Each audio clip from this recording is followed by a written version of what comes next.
안녕하세요. 경의선 공유지 시민행동에서 활동하고 있는 김상철입니다. 오늘 서울과 관련된 이슈는요. 지난주 금요일이었습니다.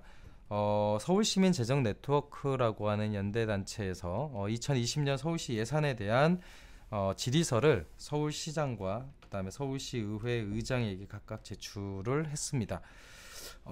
이건 이제 작년에도 2019년 예산에 대한 의견서를 좀 제출을 하고 그에 대한 이제 답변을 좀 공개한 바가 있습니다. 그래서 지금 이 시간에는 2월 14일까지 답변을 달라고 했으니까 그때까지 이제 답변이 오면 저희가 기자회견을 하던 이렇게 할 텐데 어떤 질의를 했는지에 대한 소개를 좀 간단히 드리고자 합니다.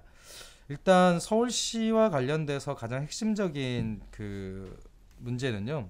역시 지방채입니다. 그러니까 박원순 시장이 2011년도에 보궐로 당선됐던 중요한 계기 중에 하나가 이제 오세훈 시장의 빚 때문이었잖아요. 부채니 채무니 이런 논란이 있었지만 어쨌든 막대한 그 재정 적자를 감수했다라고 하는 것이 이제 굉장히 논란이었는데 흥미롭게도 박원순 시장 재임기에도 지방채가 굉장히 늘어나고 있습니다. 사실 이제 이 부분에 대해서 사람들이 잘 모르고 또 언론의 관심도 별로 없는데요.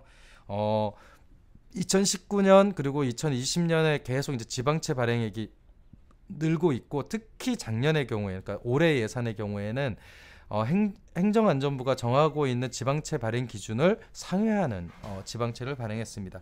문제는 이 지방채의 재원이 일시적인 데에 사용되는 것이 아니라 대규모 토건사업 최소 5년 이상 계속 사업에 지방채가 발행됐다는 겁니다. 그러면 상식적으로 생각했을 때 올해 지방채 발행 대상 사업이 내년도에 지방채가 발행되지 않는 사업으로 전환이 될까요? 그렇지 않겠죠. 그러니까 계속 한번 지방채가 발행된 계속 사업들은 내년에도 지방채 발행 대상 사업이 되고 내후년에도 지방채 발행 대상 사업이 될 가능성이 매우 큽니다. 그래서 이제 물어본 거죠. 이거 갚을 계획이 뭐냐? 그러니까 현행 그 지방재정법에 따르면 지방채 발행 계획과 동시에 상환 계획을 제출하도록 되어 있습니다. 그런데 재밌게도 서울시는 아직 상환 계획을 공개하고 있지 않습니다. 이게 이제 첫 번째이고요.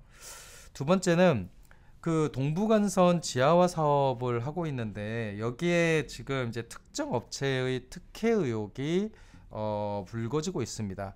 이제 어떤 거냐면 이게 이제 그 도로를 지하화하는 그 공법이 뭔가 이렇게 대단한 그 기술이 있는 게 아니에요. 그러니까 거의 표준화된 거거든요. 특히 한국처럼 터널 뚫고 지하 공간 잘하는 데 같은 경우는 건설 회사들이 거의 거의 대등한 기술들을 갖고 있습니다. 이제 그러다 보니까 이 가점 방식에 있어서 소위 그 가점이 어떤 기준에 따라서 부여되느냐에 따라서 이제 그 탈락 그다음에 이런 것들이 굉장히 중요합니다. 최근에 불거진 쟁점은 뭐냐면 동부간선 지하도로 사업을 하는데 최초에 이 사업을 제안했던 민간 사업자의 가점이 지나치게 높다는 겁니다. 그래서 어떤 수를 쓰더라도 다른 건설 업체들이 그 사업을 수주하기 불가능한 구조다. 그러니까 즉 특정한 건설 회사에 특혜를 주는 이 사업 방식에 대한 문제 제기가 나왔습니다. 그래서 실제로 이 부분에 대해서는 이미 이제 언론을 통해서 의혹이 제기된 만큼 이 부분에 대한 공개적인 검증을 좀 하자라고 하는 것이 제안입니다. 그러니까 좀 더 구체적으로 얘기하면 그 민간 사업자가 이제 대우건설이에요. 근데 이제 대우건설에 부여했던 최초 제안자 가점이 3%입니다. 근데 기존에 이제 민간 투자 사업의 최초 제안자에게 준 가점이 1% 정도였다고 합니다. 그러니까 1% 정도를 부여했던 것을 갑자기 3%를 부여하니까 이제 다른 건설사 입장에서는 이건 대우건설 주려고 한 거 아니냐라는 이제 의혹이 나오는 거죠. 그래서 기왕에 이 막대한 재정이 들어가는 이 민간 투자 사업의 경우 좀 한번 제대로 검증해보자 라고 하는 것이 이제 두 번째의 내용이 되겠습니다. 그 다음은 이제 시의회에 제출된 질의 내용도 있는데요. 이 시의회에 제출된 내용은 되게 간단합니다. 도대체 시의회가 무슨 권한으로 신규 사업들을 예산에 넣었냐라고 하는 겁니다. 흥미롭게도 그 시의회에서 신규로 반영된 반영된 사업이요. 지하철 관련된 사업이 굉장히 많습니다. 이를테면 엘리베이터 설치와 관련된 사업이 30몇 개가 넘고요.